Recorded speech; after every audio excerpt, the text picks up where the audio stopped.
Me faire ressentir de la peine pour 2 tueurs n'était honnêtement pas une chose facile.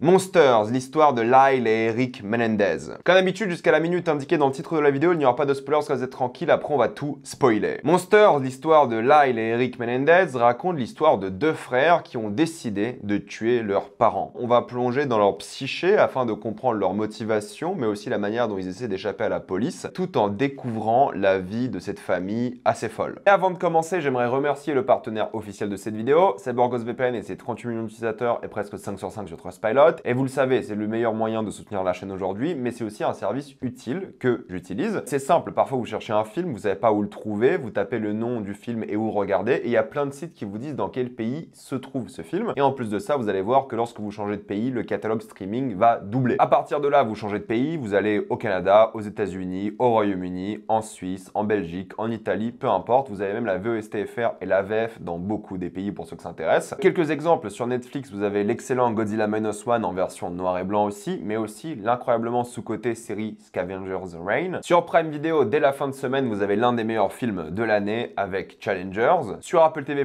qui est normalement inclus dans votre abonnement canal, vous avez Napoléon version longue qui rajoute 48 minutes au film. Sur Disney+, c'est la fête, vous avez le nouveau Planète des Singes, le nouveau Royaume, vous avez Vice Versa 2 dès la semaine prochaine, et vous avez même un film que vous avez sûrement raté en salle, Kinds of Kindness. Sur Max, qui est aussi inclus dans votre abonnement canal, vous avez plein de films comme Horizon de Kevin Costner, vous avez aussi Furiosa déjà en 4K, de même pour Dune 2, mais vous avez aussi Le Garçon et le Héron, Civil War, bref, il y en a beaucoup. Pour les gros consommateurs de YouTube, vous avez aussi YouTube Premium pour beaucoup moins cher, c'est-à-dire pas de publicité, les vidéos en mode podcast, et vous pouvez même télécharger les épisodes avec votre téléphone dans la poche sans problème. Vous prenez un pays de l'Union Européenne où c'est moins cher comme la Roumanie et la Bulgarie, et franchement, ça vaut le coup. Vous pouvez même l'avoir pour encore moins cher, mais c'est un peu plus compliqué si vous quittez l'Union Européenne. Vous serez en bien plus en sécurité qu'un VPN, que ce soit sur la Wi-Fi de l'aéroport, de l'université, de l'hôtel ou même de chez vous. Vous pouvez partager un compte avec cette personne au total. C'est disponible sur tous vos appareils préférés sans aucun problème. Tout le monde peut l'utiliser vraiment aisément, sans aucune difficulté. Vous pouvez essayer par vous-même car vous êtes satisfait ou remboursé sous 45 jours et vous avez une assistance technique en français 24h7. Utilisez le lien dans la description en encadré épinglé afin de vous abonner à SaborgosVPN et bénéficier de 4,3% d'induction plus 4 mois gratuits. Foncez sur l'offre. Monsters, Lyle et Eric Menendez est donc la suite, entre guillemets, la saison 2 de la série de Dahmer. C'est donc une série d'anthologie, et rappelez-vous, une saison 3 est déjà prévue, avec, pour ceux qui ne le savent pas, Charlie Hunnam dans le rôle principal. J'avais vraiment beaucoup apprécié Dahmer, je trouvais que c'était un peu imparfait, mais je trouvais ça vraiment bien. En général, j'aime bien le travail d'équipe de Ryan Murphy et de Ian Brennan, qui ont fait beaucoup d'œuvres ensemble, que j'ai critiqué d'ailleurs sur la chaîne. Et cette fois-ci, on a droit à une série de 9 épisodes, d'environ 50 minutes, ça dépend des épisodes, qui n'est pas, je le précise, un documentaire parce que j'ai vu beaucoup de gens, dont les tueurs, en parler sur les réseaux. Beaucoup de gens vont penser que c'est un documentaire, mais ce n'est pas le cas. Ça reste une œuvre de fiction qui s'inspire de faits réels, certes, mais attention, ne le prenez pas comme un documentaire, pas tout est vrai. C'est un rappel important parce qu'il y a beaucoup de polémiques autour de ça en ce moment, sur les réseaux, par rapport aux choses qui ont été modifiées par rapport à la vraie histoire, mais moi je vais pas juger ça, je connais pas l'histoire par cœur, je vais juger la série que j'ai vue là, et les personnages et les faits de la série. Et je vais aller très vite en partie sans spoiler, parce qu'en réalité c'est très dur de parler de cette série sans spoiler, mais je vais quand même vous donner un avis rapide pour ceux qui hésitent. Premièrement, pour ceux qui se posent la question à quel moment arrive le meurtre, c'est au tout début. Vraiment, l'histoire de la série, c'est pas le meurtre, c'est expliquer pourquoi le meurtre, c'est expliquer comment ils arrivent à échapper ou pas à la police. La série n'est pas conçue pour finir sur le meurtre. Non, c'est l'inverse. Ça commence avec le meurtre et c'est les événements par rapport au meurtre. Évidemment, il y aura beaucoup de flashbacks et tout, on en parle après. Mais je veux dire, ce n'est pas le même arc narratif ou le même rythme que Dahmer qui n'était pas du tout conçu de la même manière. Là, tu commences la série avec le meurtre déjà commis. Donc c'est pas la même ambiance. C'est beaucoup plus léger aussi, entre guillemets, par rapport à Dahmer qui était bien plus sombre et macabre. Là, on est dans une ambiance vraiment de famille riche qui a de vrais problèmes, on en parlera en spoiler, de gens insupportables qui vont commettre un meurtre et t'essaieras de comprendre pourquoi. C'est un drame familial, c'est pas des serial killers. Il y a un drame, un meurtre et ça s'arrête là. Donc on va vraiment plonger dans ce drame familial, dans la psychologie des personnages, de la famille surtout, mais pas que. Et je vais rester vague, mais j'ai beaucoup aimé la dichotomie entre les deux personnages principaux. Les deux frères jouent très très bien. Leur histoire est vraiment prenante, on s'ennuie jamais par rapport à eux. Ils sont clairement détestables depuis le début, mais le but de la série, c'est quand même de ressentir de la peine. Alors attention, parce que ressentir de la peine, de l'empathie, ce que vous voulez, après qu'on t'ait expliqué des événements, ne signifie pas pardonner ou excuser. Humaniser quelqu'un qui a fait quelque chose de grave,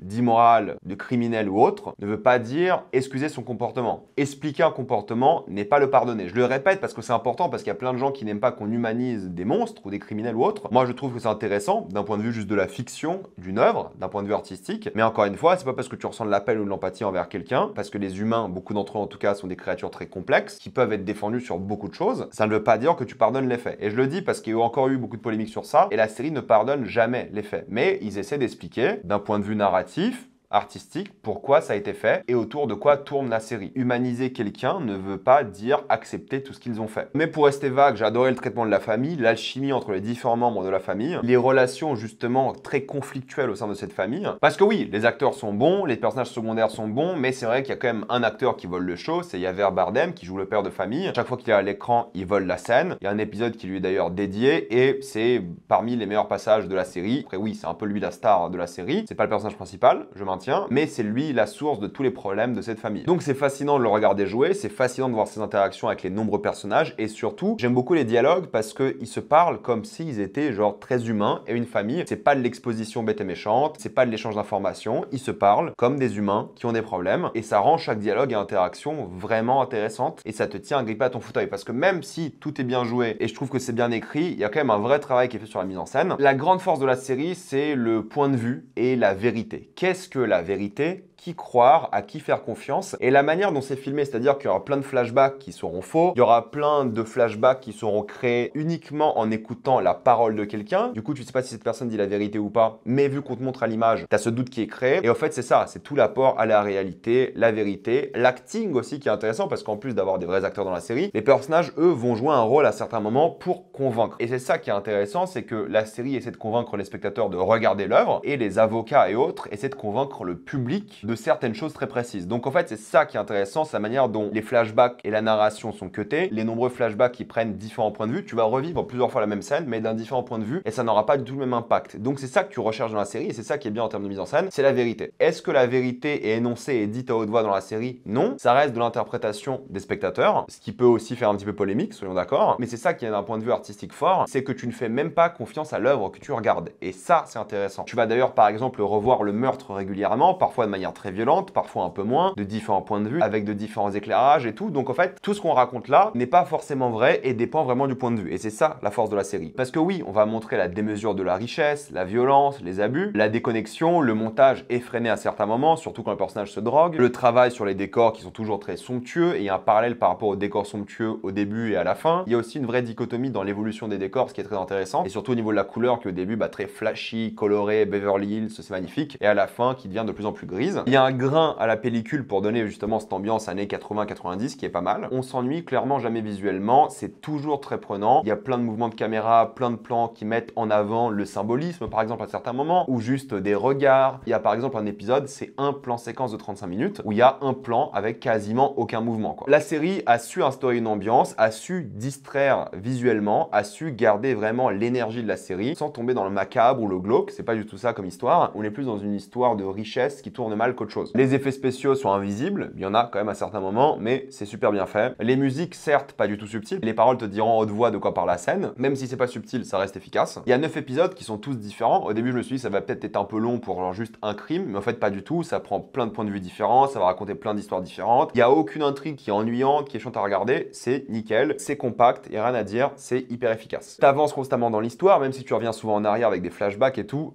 C'est limpide, c'est hyper bien rythmé, tu vois pas le temps passer, les 9 épisodes, t'as envie de les binge-watcher, il y a des cliffhangers constamment, les intrigues sont bien emboîtées, elles reviennent bien à la fin, de manière satisfaisante ou pas d'ailleurs, mais ça c'est volontaire. C'est hyper bien fait et ça parle de choses sérieuses, la recherche et la quête de la vérité, mais tu te poses vraiment la question si la vérité est importante. Est-ce que la vie des gens n'est pas plus important que la vérité? Par exemple, il y a tout un aspect évident, vu la filmographie des créateurs, à l'homophobie, au masculinisme évidemment, au rêve américain un peu toxique, à la manière d'élever et éduquer tes enfants et aussi aux abus, mais ça on en parlera en spoiler. Bref, ça parle de beaucoup de choses, c'est compact, c'est solide, il n'y a pas de graphe, tout roule directement, il n'y a aucune scène où je me suis dit ouais c'est long, on s'ennuie, il tourne autour du pot. Non, chaque histoire raconte un point de vue et un pan différent de ce crime, et chaque histoire est intéressante je trouve, parce qu'elle est complexe, peu manichéenne, va au bout des choses et crée des sentiments contradictoires pour les spectateurs. Parfois tu détestes des gens, parfois tu les admires, parfois les deux en même temps, et c'est ça qui est fort dans la série. Et pour conclure, c'est pour ça que vous allez vous en rappeler, parce que c'est bien mis en scène, parce que c'est bien écrit, parce que c'est bien joué, parce que les émotions sont seront contradictoires et il y aura beaucoup de thématiques de société qui seront évoquées et pas du tout de manière superficielle, ils vont vraiment plonger la tête la première dedans. J'ai préféré à Dahmer, personnellement, Dahmer que j'avais bien aimé, hein, mais je trouve cette série plus mémorable, plus intéressante, moins glauque évidemment, mais une plongée dans un drame familial de manière intelligente. Ça, j'ai adoré, ça fait partie des meilleures séries de l'année d'après moi, donc je ne peux que vous la conseiller, en plus des idées de mise en scène et tout qu'il y avait. C'était top, regardez-la, ça vaut le coup, même si vous n'êtes pas fan de true crime ou quoi, c'est pas mon cas spécialement, mais c'était vachement bien, juste d'un point de vue technique et artistique. Oubliez même le sujet si ça vous intéresse pas, ça joue le drame familial de manière vraiment efficace. Donc honnêtement, foncez dessus, ça vaut clairement le détour. Et maintenant, on va passer en spoiler.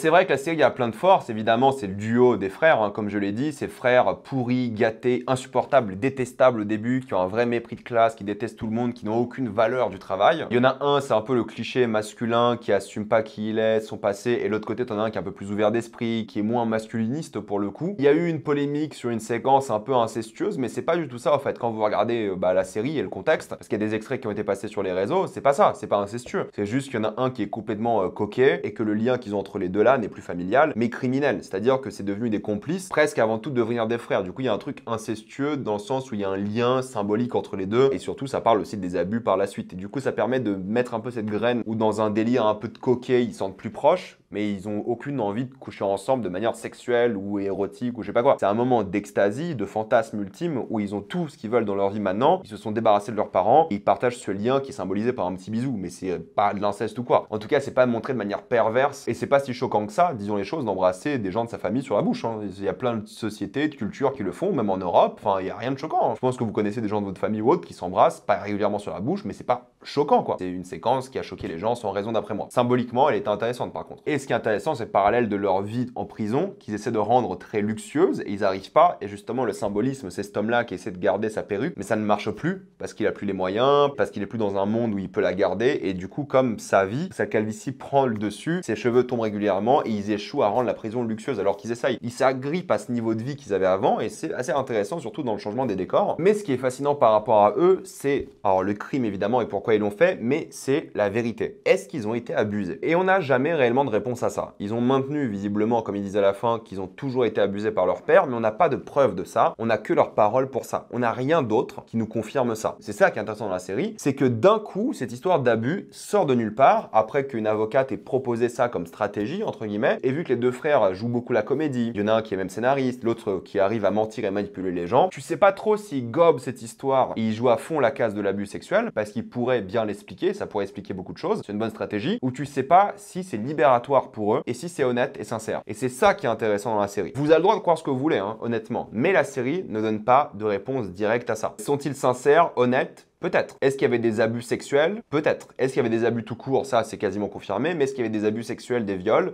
incestueux? Ça, on ne sait pas trop au final. La seule parole qu'on a, c'est celle des victimes. Donc, en général, il faut les croire, et c'est tout le débat, on en parle après. Mais vu leur situation, et vu la stratégie adoptée par l'avocate, il y a un débat. Et c'est ça qui est fort et intéressant dans l'œuvre. Parce qu'au fait, c'est simple comme excuse, mais c'est aussi fascinant d'un point de vue de personnage, c'est que ça explique tout. Ça explique comment ils ont grandi, qui ils sont, ce qu'ils ont subi, la logique derrière tout ça. C'est presque comme si ça les excuse. Excuse leur souffrance et leur acte. Et c'est ça qui est fort et intéressant. Et c'est au spectateur de décider la vérité comme le jury a décidé. Mais pourtant, tu pourrais trouver de la sincérité, l'honnêteté dans l'épisode 5, vous savez, le plan séquence de 30 minutes. Mais vu la manière dont c'est fait, t'as l'impression qu'il y a un côté où l'avocate les croit, mais en même temps, il y a une stratégie. Et il y a plein de regards du personnage principal, enfin de l'un des frères, disons, qui indiquent que peut-être il n'est pas honnête et il ne dit pas la vérité et qu'il invente des trucs. T'as l'impression qu'il brode autour, mais à la fois, tu sais pas si tu y crois ou pas. Et même s'il y a de l'émotion, même s'il est ému, et même s'il parle de choses sérieuses par rapport au fait d'aimer toujours leur père après tout ce qu'il a fait, tu sais pas à quel point c'est vrai. Et c'est ça encore une fois qui est la force. La caméra qui se rapproche tout doucement, comme si tu rentrais dans l'âme du personnage, la plongée psychologique pour y croire à fond, la déconstruction de l'abus avec plein de détails, les sentiments ressentis, surtout contradictoires pour eux, comment aimer quelqu'un qui te viole de manière incestueuse, et c'est ça qu'ils disent, et ça qui est fascinant. Le fait qu'ils aiment leur père, c'est fort comme sentiment, même après l'avoir tué, même après les abus, qu'ils soient vrais ou pas, de toute façon ils ont été abusés quoi qu'il arrive, mais même après des abus sexuels, qu'ils soient vrais ou pas, ils aiment encore leur père, alors que leur père ne les a jamais aimés. aimé. On en parle après. Et c'est ça qui est intéressant, c'est que cet abus-là est propagé. On ne sait pas si son frère a vraiment abusé de son petit frère.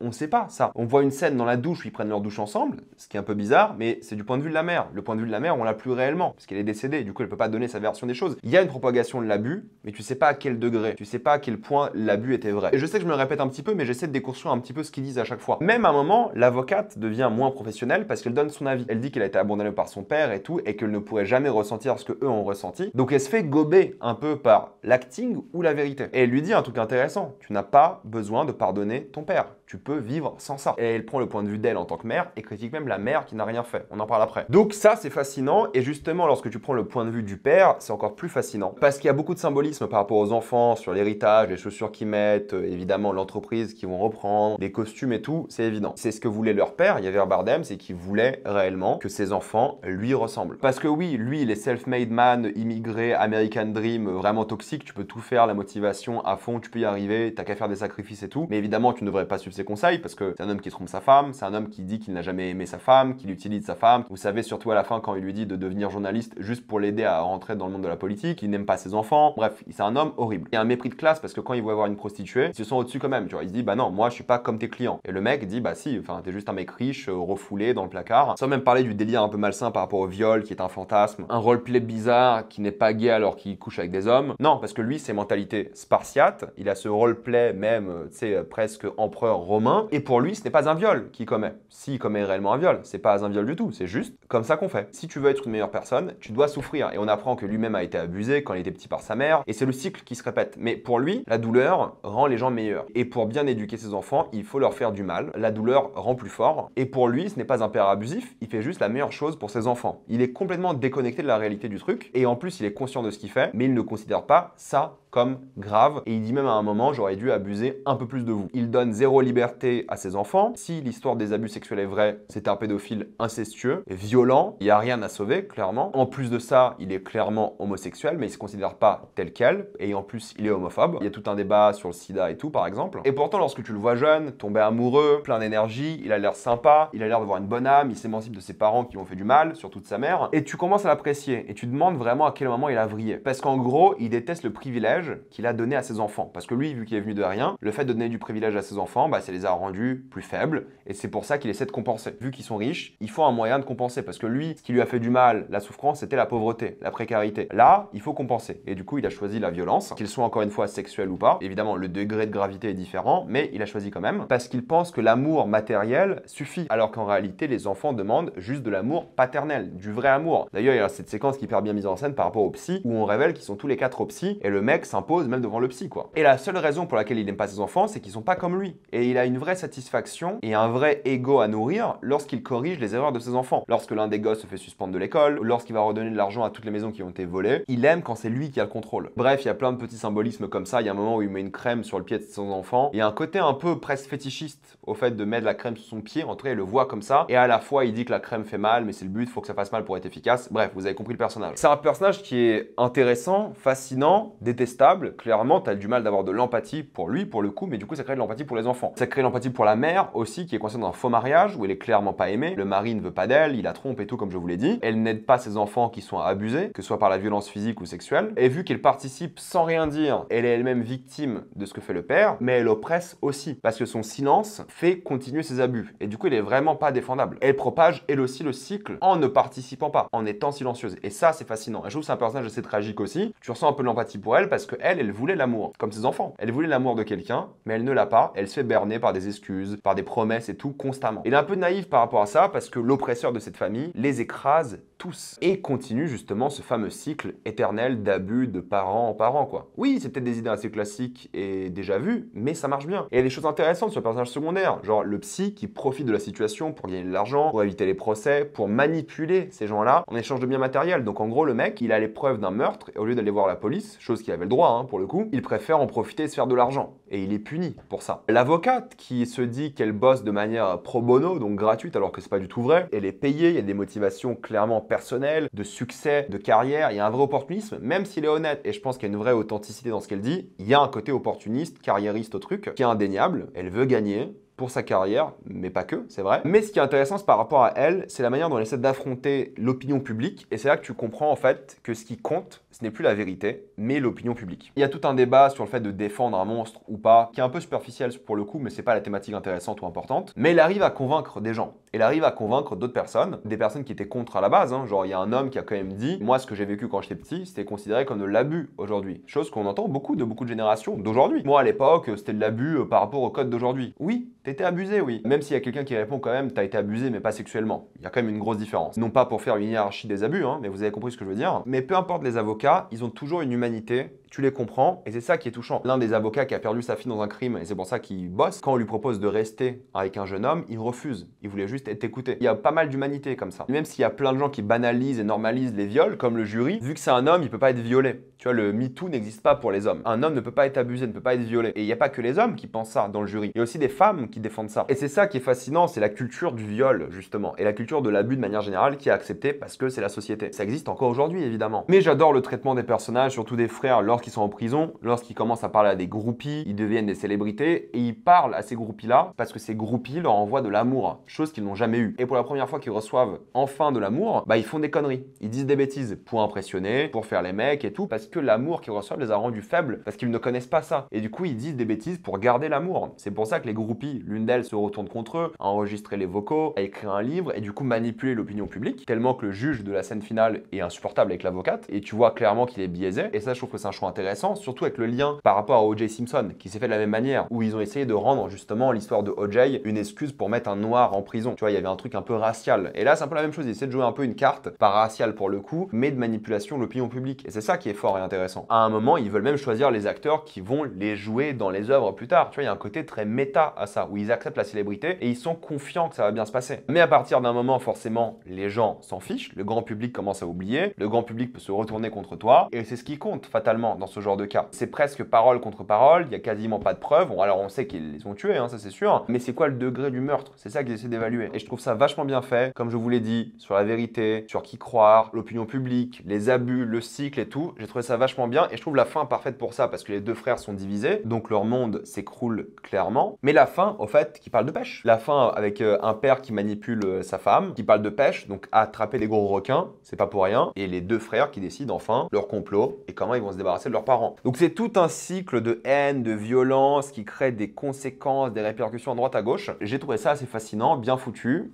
divertissant, c'était vachement bien. Donc dites-moi ce que vous en avez pensé, avez-vous adoré ou détesté, j'ai envie d'avoir votre avis. Avant de quitter cette vidéo, pensez à utiliser le lien dans la description, dans le commentaire épinglé, afin de débloquer tout le contenu possible des plateformes de streaming en toute accessibilité et sécurité. Tout ça pour 2,3€ par mois plus 4 mois gratuits. Foncez sur l'offre. Pensez à vous abonner à la chaîne pour voir les prochaines vidéos. Mettez un j'aime, ça aide beaucoup la chaîne. Et suivez-moi sur tous mes réseaux pour plus de contenu exclusif. Moi je vous dis à la prochaine fois et salut à tous.